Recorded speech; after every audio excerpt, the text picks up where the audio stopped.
Good afternoon, everybody, ladies and gentlemen. Let me just first thank the ADU for inviting me to be here today. And I'm sorry for the delay due to the traffic jam. I've just arrived right now. So actually, let me just give it to you the overview about science, technology, and innovation in Africa, which is initiatives for the collaborations between Egypt and Africa.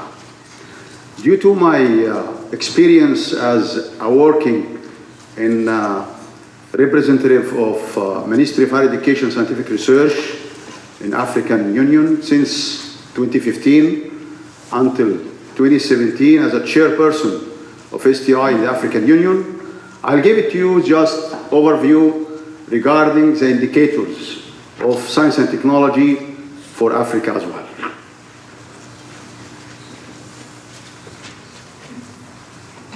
So always I'm start my presentation everywhere with this kind of trick ways, you know.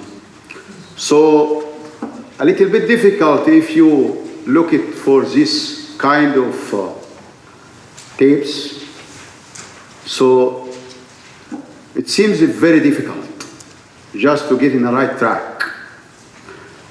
But we do have a brain to think for the right way, which is a human being, what we do have. So everywhere, if the resources is there, but you don't have the skills for the human resources, will be nothing.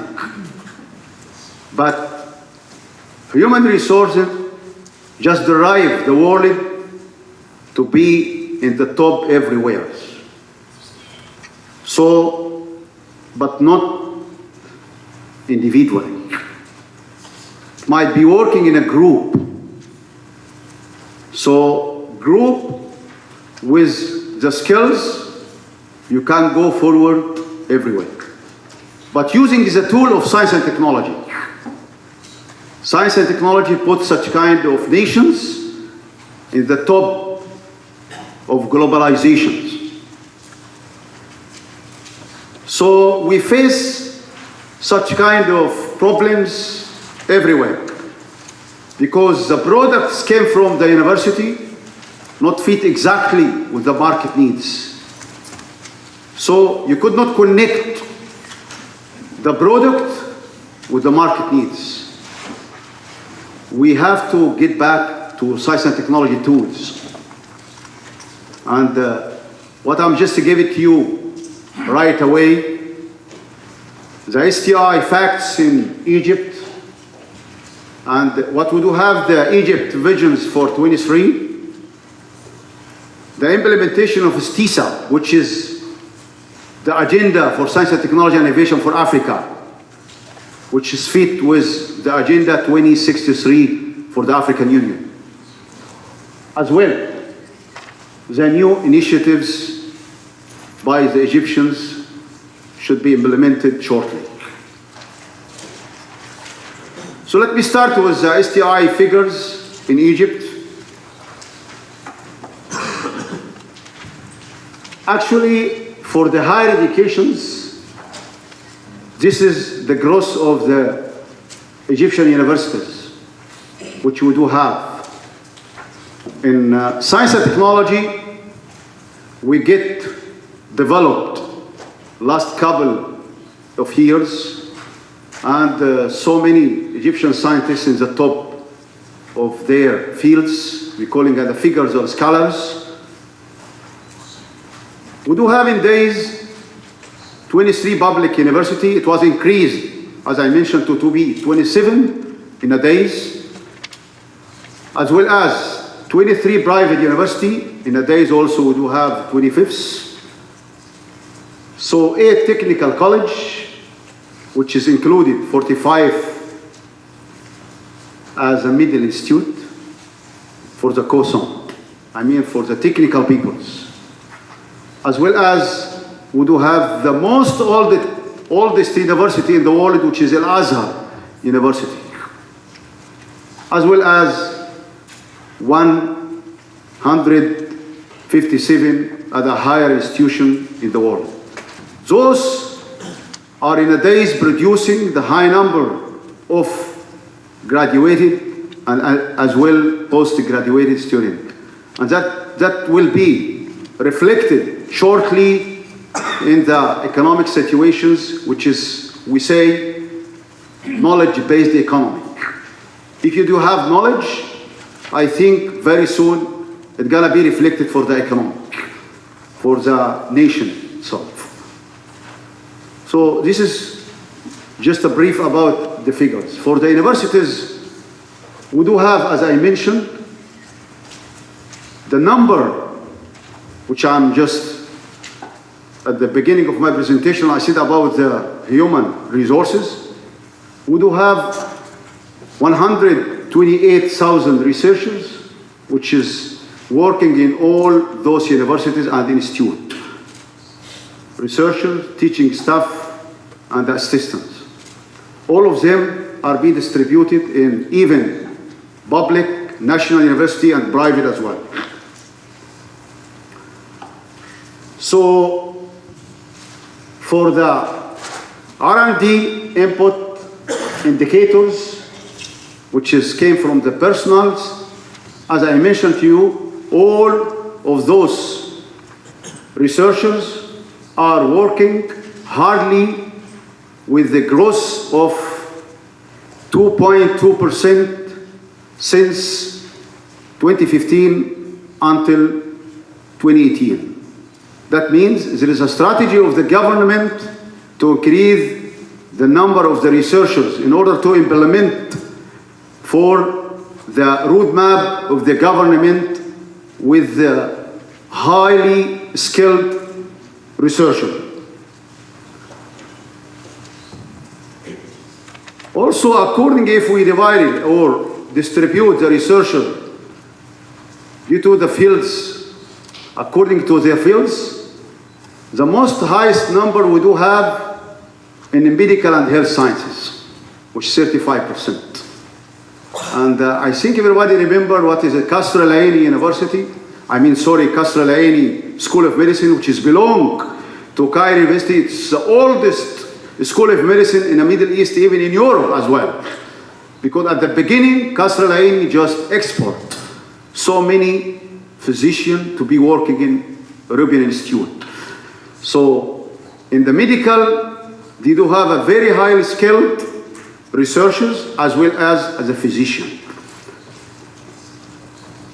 After that, in agriculture and the veterinary sciences, we do have in the social sciences also, engineering, technology, humanities, natural sciences. So if you look at for that figures, you can distinguish easily how much the scientific output came from the researcher in Egypt. It is significantly increased since 1981 until 2017. You can imagine how many publications in ISI journals, which is peer-reviewed journals, in a days, we do have more than 1,700,000. It's going to be published by the scholars and the figures from the researchers that have been given to you. So regarding the international collaborations, we do have a very tight international collaborations between the Egyptian researchers and the other researchers globally, even in United States, in Europe, as well as in Asian countries. But the top Asian countries has been registered as a top collaboration in a scientific-based issues in Japan here. And for this, let me just give it to you a facts regarding this issue. Since 2016, the Egyptian government has been signed a very big project which is calling Egypt-Japan Educational Partnership, has been signed 2016 between the Egyptian government and Japanese government. That one divided to improve the sections for higher education, basic education, and the health sector as well. We are in days, at the end of my presentation, I'm going to give it to you, the videos for 1 and 2 minutes to just highlight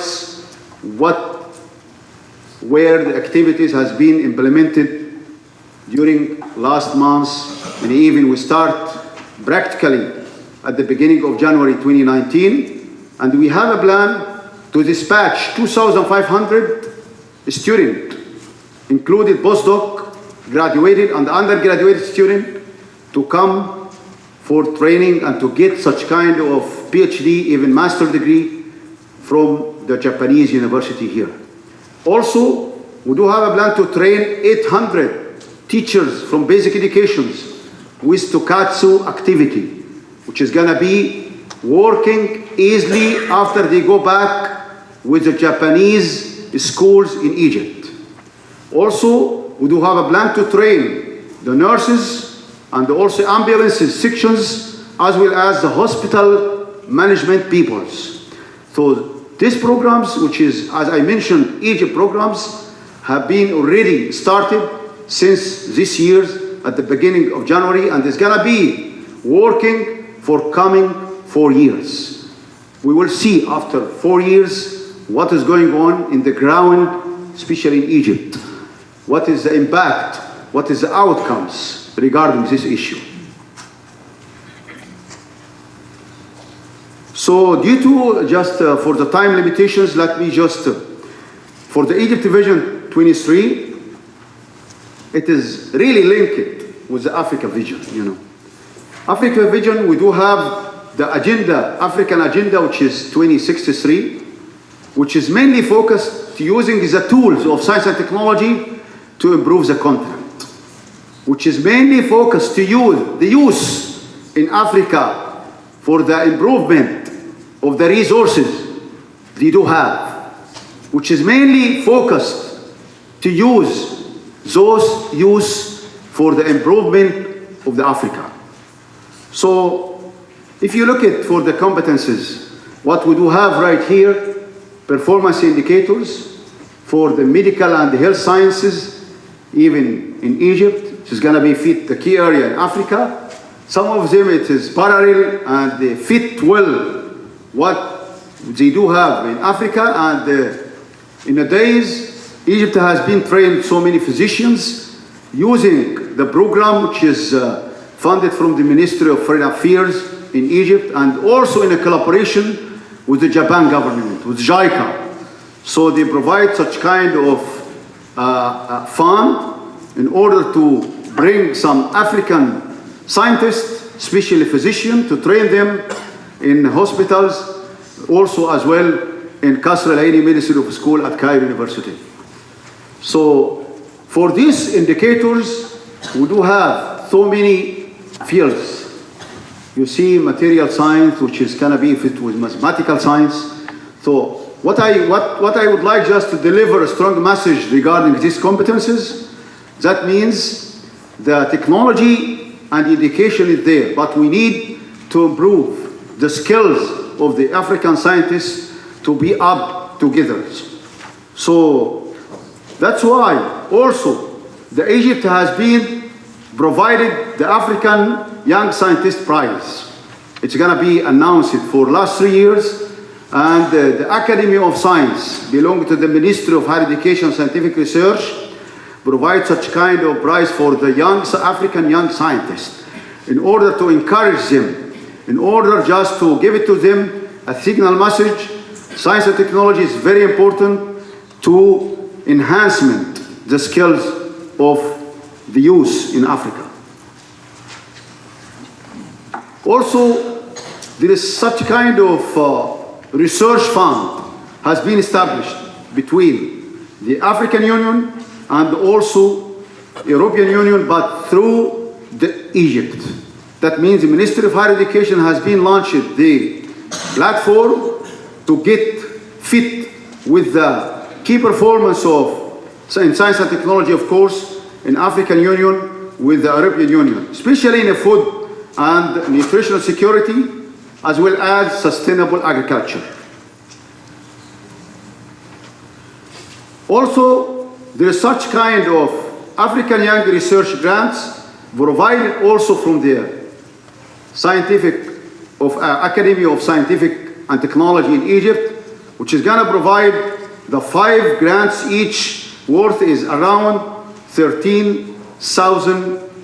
That means we can just enhance this kind of collaboration through the establishment of joint research. It already established, and they provide already such kind of fund for the African scientists. Initiatives that's gonna be very soon launched, create New Egypt Africa Research Fund through the Science Technology Development Fund, which is that one equal to the GSPS here in Japan.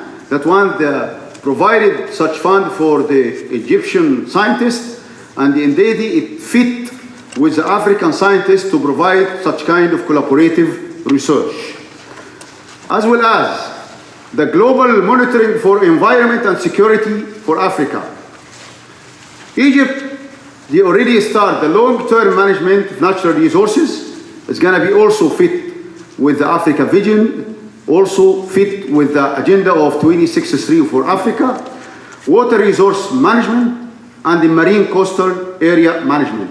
That means there is such kind of initiatives in a days to establishment the concrete platform between Egypt and Africa. As well as African space policy and strategy. And the very good news is that just last couple of weeks, the Africa has been won the African Space Agency, and they have received to establishment the headquarters of African Space Agency in Egypt during the summit in Addis just in February 10th, and they already received that African Space Policy, African Space Agency, and that one will get all the African space scientists together working under the umbrella of the African Union as well. They are going just to work with the Earth observations, satellite communications, and the other tools dealing with the space itself. There is also African Observatory of Science and Technology and Innovation, which is calling indicators. That one already, you do have a very close connection with the Academy of Science in Egypt to give it to us the facts, to give it to us about how many scientists, African scientists dealing in each field. This is very interesting information we would collect through the collaborations and give it to us the signals for the development or the improvement of the African researcher distributed in all the continents. Also, they are going to establish the regional forum on science diplomacy. That means let's say, there is such kind of niches is going to be implemented regarding the science diplomacy as well. Formulation of education, science and technology, and the innovation policy to be one policy and to be implemented under the agenda of 2063 for Africa. Building STI capacity at national and regional level. This is very important and needs for the leaders to get them as signals for to drive all the African leaders to enhancement their nations and their countries. So also ongoing projects for the collaboration between Egypt and Africa. As I mentioned, African Science and Technology Academy with the World Intellectual Property Organization, which is WIPO, offer a capacity building for intellectual property rights for the African scientists. We do have such kind of training with the intellectual property rights. Also, capacity building for the astronomy. As I mentioned to you very shortly, we have been just recently received to host the African Space Agency. And we do have more initiatives, but actually due to the time limitation, I'm going to close my presentation with, because just they alarm me for, we do have just zero time. So I would mention thank you very much for your kind attention. Thank you.